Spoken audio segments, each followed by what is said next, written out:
Hello viewers, all are doing well. आज की video रहने वाली है बहुत ही हेल्पफुल और बहुत ही इंटरेस्टिंग, क्योंकि आज मैं आपके साथ एक ऐसी रेसिपी लेकर आई हूँ जो हर कोई नहीं जानता। सो फ्रेंड, जैसे कि माशाल्लाह से गर्मी का सीज़न शुरू हो चुका है और बहुत ही खूबसूरत से पीच भी माशाल्लाह से शुरू हो चुके हैं, तो मैंने सोचा क्यों ना मैं आपके साथ रानी जूस की रेसिपी शेयर करूँ। फ्रेंड्स, बहुत ज़्यादा एक्सपेंसिव होने की वजह से कुछ लोगों ने इसे पीना कम कर दिया है, तो मैंने सोचा क्यों ना मैं आपके साथ इसकी रेसिपी शेयर करूँ। अगर आपको इसकी रेसिपी मिल जाए तो यकीन जाने मेरा खुद ये बहुत ही फेवरेट है, लेकिन बहुत ज़्यादा एक्सपेंसिव होने की वजह से मैंने भी इसे थोड़ा सा पीना कम कर दिया था।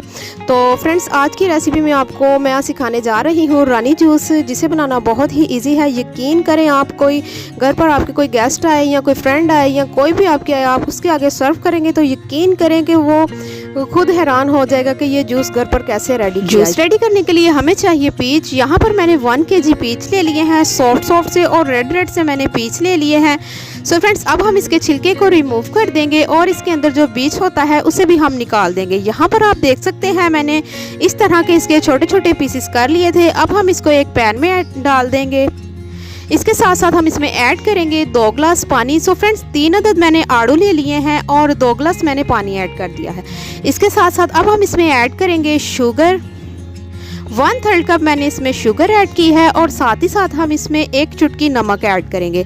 अब हम इसको इतना पकाएंगे कि इसका थोड़ा सा कलर चेंज हो जाए। सो फ्रेंड्स, बहुत ज़्यादा हमने इसको नहीं पकाना, बस हमने इसको इतना पकाना है कि पीच का जो कलर है वो थोड़ा सा चेंज हो जाए। तकरीबन 1 से 2 मिनट के लिए पकने के बाद ये देख सकते हैं आप, इसका जो कलर है वो काफ़ी हद तक चेंज हो चुका है।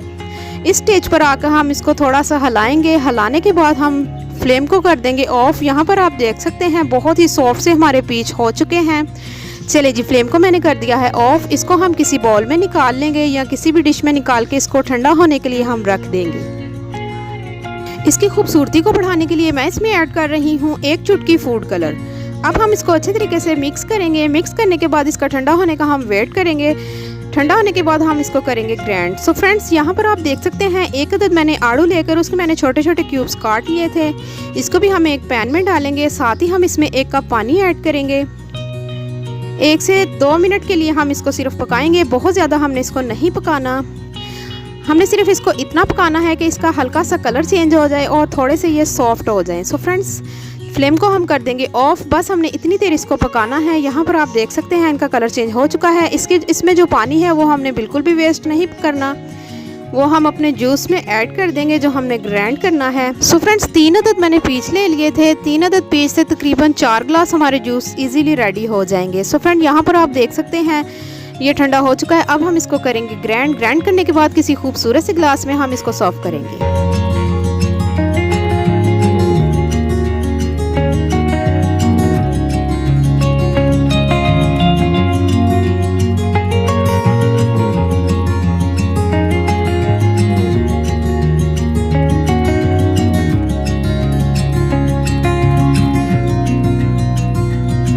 सो फ्रेंड्स, बहुत ही टेस्टी और यम्मी सा हमारा रानी जूस रेडी है। अगर आपको रेसिपी अच्छी लगी तो मुझे एक प्यारा सा कमेंट्स करके बताइएगा कि आज की रेसिपी आपको कैसी लगी। आज की वीडियो यहीं तक की थी। मिलते हैं एक न्यू रेसिपी के साथ। आप मुझे दुआ में याद रखिएगा। मैं आपको अल्लाह हाफिज़।